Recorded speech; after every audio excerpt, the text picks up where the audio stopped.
perkenalkan, saya Natasha Farugma sebagai moderator dan juga rekan saya Nadia Rahmawati. Saya Dini Aifa Azari. Saya Revalina Setia Putri. Di video kali ini kami akan membahas bab tentang wakaf. Wakaf sendiri juga artinya adalah perbuatan hukum yang dilakukan oleh satu pihak untuk memisahkan atau menyerahkan sebagian harta benda atau aset miliknya. Dengan demikian menyalurkan kemanfaatan dengan tujuan mencari ridho Allah atau mendekatkan diri kepada Allah. Langsung saja masuk ke bab wakaf sendiri, hadis nomor 951 oleh rekan saya Dini Fajar. Baik, saya akan membacakan hadis nomor 951. Bismillahirrahmanirrahim.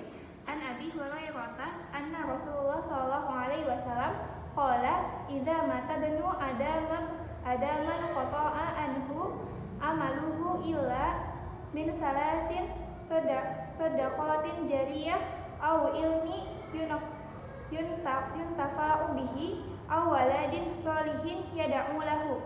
Rawahul Muslim.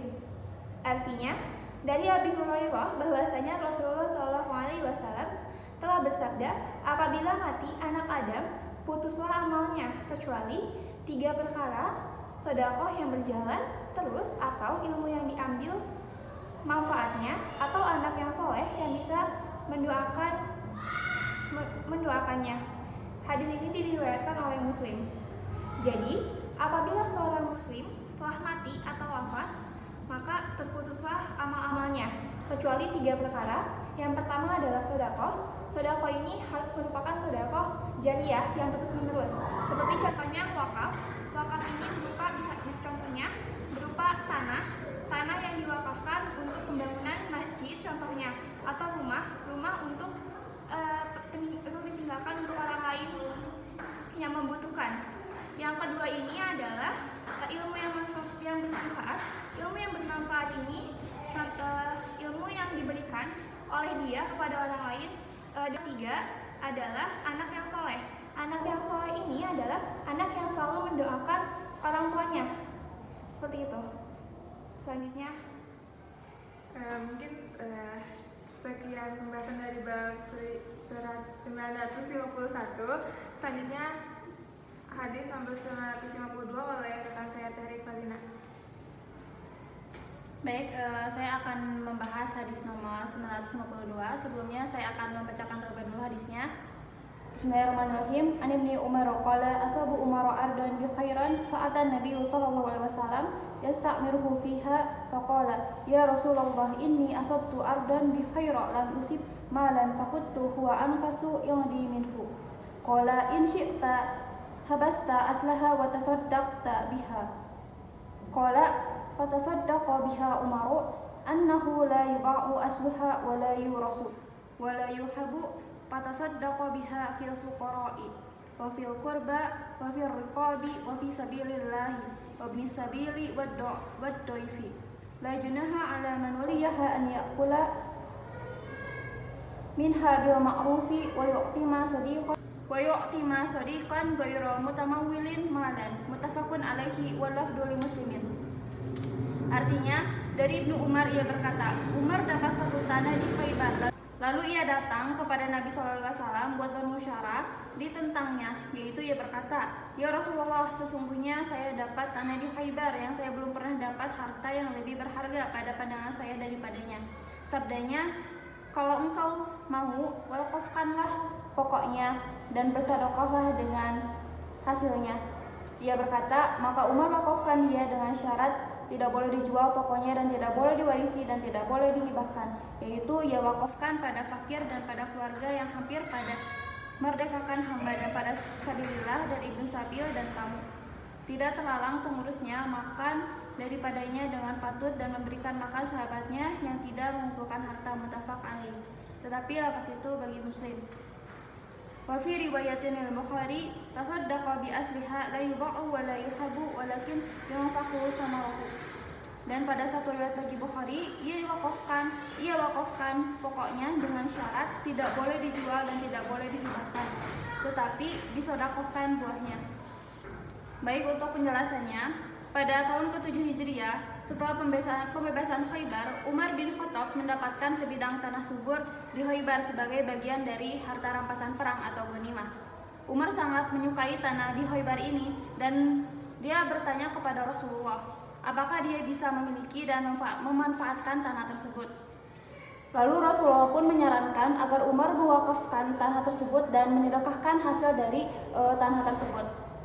Umar bin Khattab memutuskan untuk mengikuti saran dari Rasulullah dan menyedekahkan hasil dari tanah Khaybar tersebut kepada fakir miskin, kerabat, dan untuk memerdekakan hamba sahaya.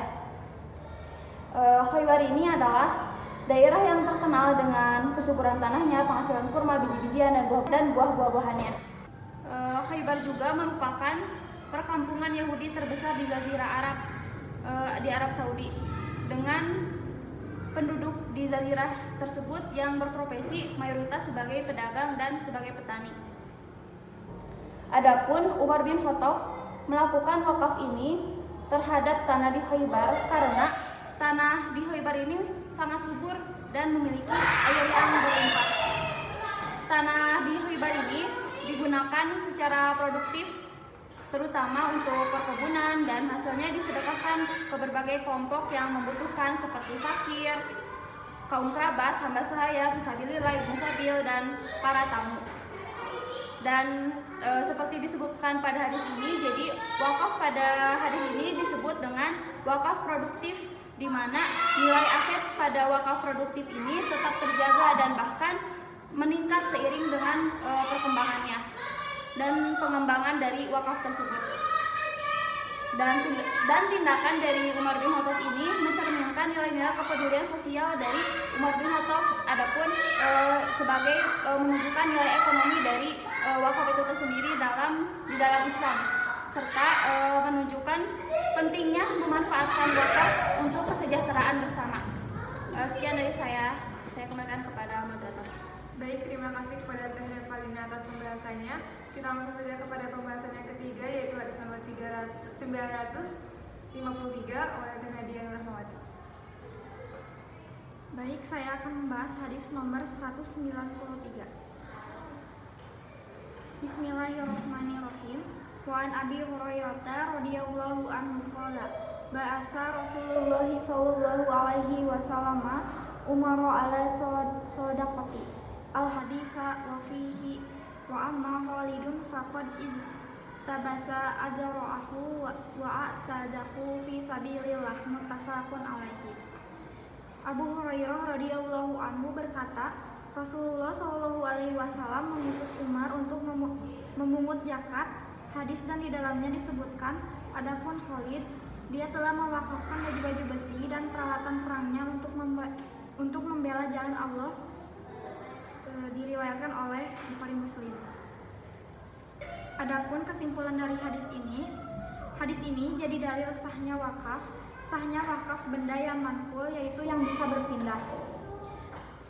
Syekh Abdullah bin Salih Al-Fauzan mengatakan bahwa boleh mewakafkan sesuatu yang sifatnya manqul atau benda yang bisa berpindah, di mana benda ini bisa dimanfaatkan namun bentuk bendanya tetap ada seperti baju besi dan senjata. Bisa pula berupa wadah, kitab, hewan, dan peralatan elektronik. Wakaf tidak selamanya dengan harta milik yang tak bergerak, seperti al-aqor, tanah, dan rumah. Ibrahim An-Nakhai rahimullah berkata, dulu orang-orang menahan hartanya untuk wakaf dengan kuda dan senjata dengan tujuan dipakai di jalan Allah. Sekian, saya kembalikan kepada moderator. Baik, mungkin sekian yang bisa kami bahas tentang wakaf. Terima kasih bagi kalian yang sudah menonton sampai akhir. Wassalamualaikum warahmatullahi wabarakatuh. Cut.